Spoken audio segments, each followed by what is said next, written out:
Welcome to Board Game Empire. We're going to be giving you a quick overview and review of Slyville Board Game by Hexy Studios.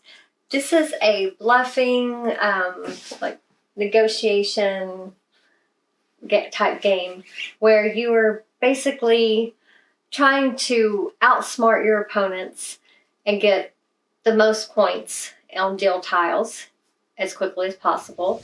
As soon as someone gets 100 points, the game ends and that round is finished, and you just tally up your points. And if more than one person gets over 100 points, then there's a tiebreaker. Usually the ties are resolved by the prince's favorite, which is represented by this tile, and that will go around the table for each round. To start the game, you're going to be putting the deal tiles out on their matching colors. The backs will be matching each district. You turn the top one up. You also put one good on each district that matches the color. Each player gets their guild sheet, and to start the game, you'll get one good that matches the color of your guild sheet. You get a deck of cards, your hand in your color, and you get a henchman that you will be placing, deciding which district you want to start on. Only one henchman can be in each district, which the district is represented by the different colors. And you also get a secret good, which shows you the good that's on the back. You don't show that to other players. This is a one-time use, or if you keep it till the end of the game, I believe it's worth 2 points if I remember. So your guild sheet is where you store your goods and your points that you may acquire. There's only 10 slots, so if you get more than 10 of goods or the points, you will have to get rid of whatever you have in excess and choose which ones to keep. These deal tiles are what you're trying to acquire, and they have the goods represented. So to get this one, you would have to have 2 of the green books. And when you are on a district and you play the correct card, which I'll go over in a second, to obtain that deal, you pay your goods that's required to the pool. That will free up spots on your guild sheet. You take this and put it in your player area. And again, you're trying to get up to 100 points. The way you do this is each round, it starts with the prince's favorite. That person is going to take the top card and look at it, not show it to anyone, and choose one of the districts to place it face down. This card is always resolved first before you resolve any other cards. The district that you resolve first is always chosen by the first of the game is chosen by the prince's favorite, and then it just moves clockwise one district from there on. So this one in particular means when the cards are resolved, you're going to put one of these 5-point tokens on that district. So here's the cards you have to choose from. This is where the bluffing comes in. There's a lot of take that in this game, where you can really mess with your opponents. And every player has the same cards. Yeah, we all have the same cards. We're going to be playing 4 cards one by one through the round. So it starts with the prince's favorite. They'll choose one district to play one card on. You could put as many cards. Okay, you're going to be playing 4 cards. So you could put all 4 of them. It'd be one at a time, but on the same district. It doesn't matter. There's no limit how many cards can be on a district.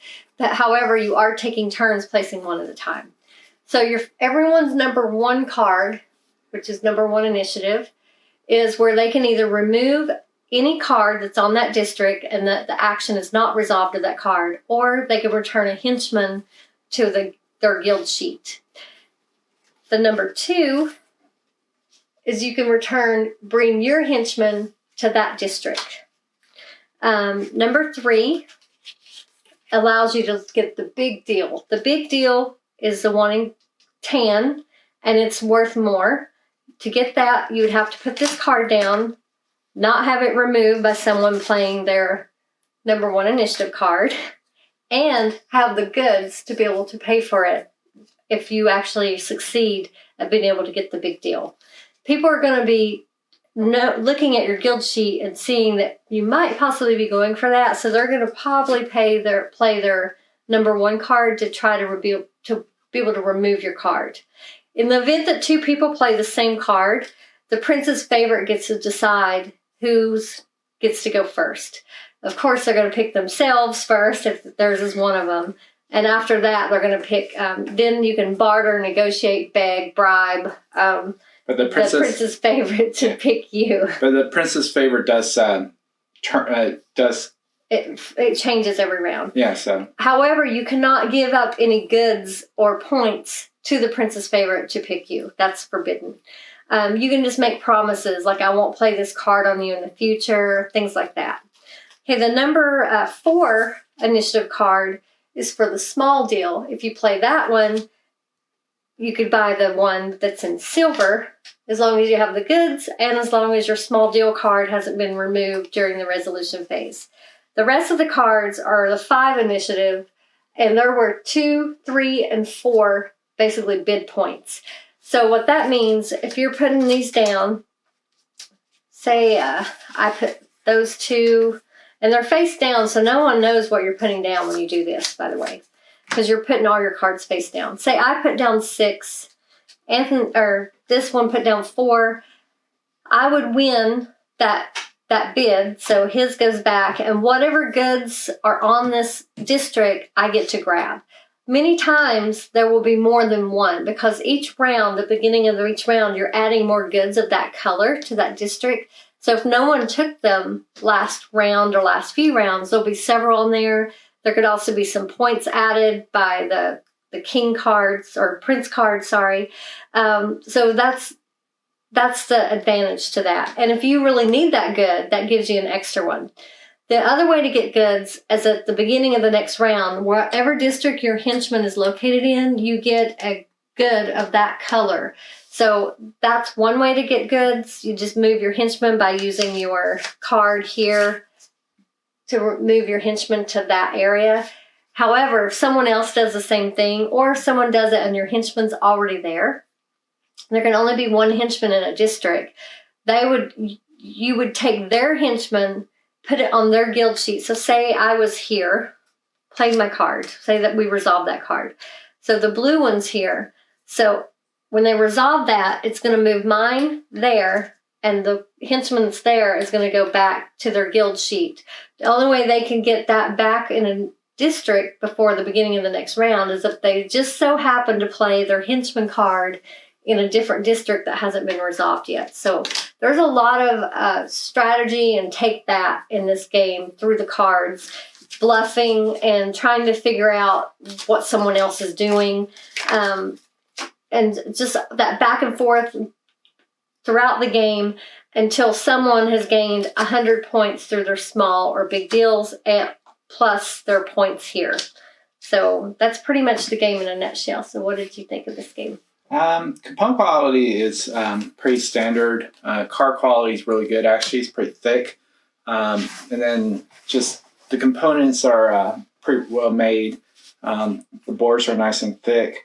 So great components. The illustration, it's pretty much to each his own. But then the mechanics, I wish there was more to it. Maybe it's a little too simplistic for us for our gaming style that we currently play. Because we play so many games, I think that we're more used to more options, and I think this one kind of limits your options. And it's just, I don't know, there's not much manipulation. You can, but it's more determined on if you have the prince's favor more than anything.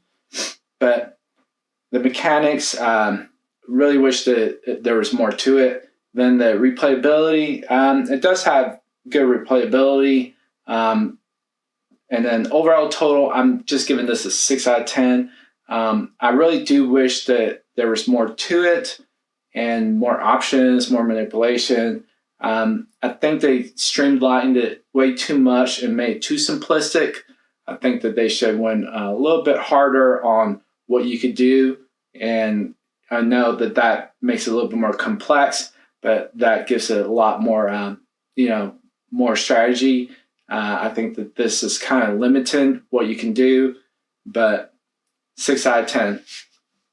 So, yeah, this game's okay. I think it's just not our type of game. We're not big on the bluffing games like that. We're really into take that, but I don't know, the bluffing and stuff, I've just never really been into that type of mechanics.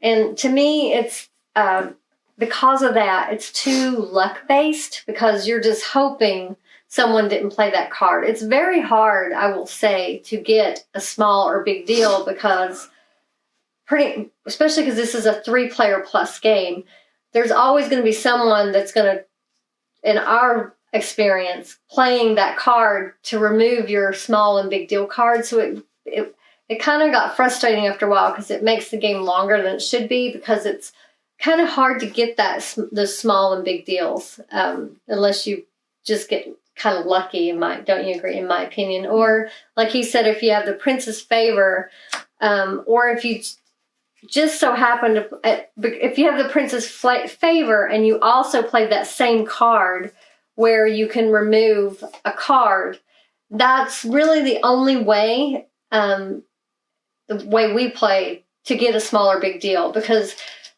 someone else is probably going to play that card, because they could see that you're going to have the goods for that and kind of figured out what you're doing.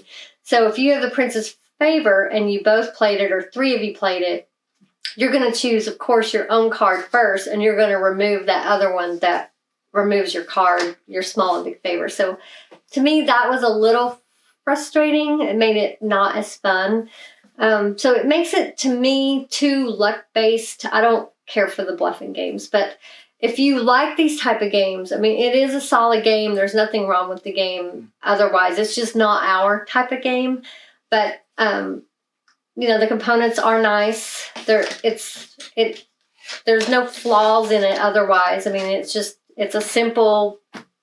a pretty simple game, very quick to pick up and learn and play. I think it takes about 45 minutes to an hour, depending on how long it takes someone to get those small and big deals.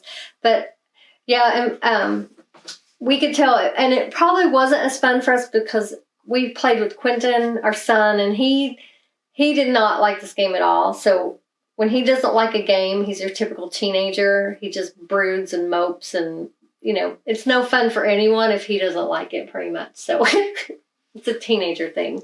But so that kind of took away from it as well. So it also kind of depends on the group you're playing with, I think, this game.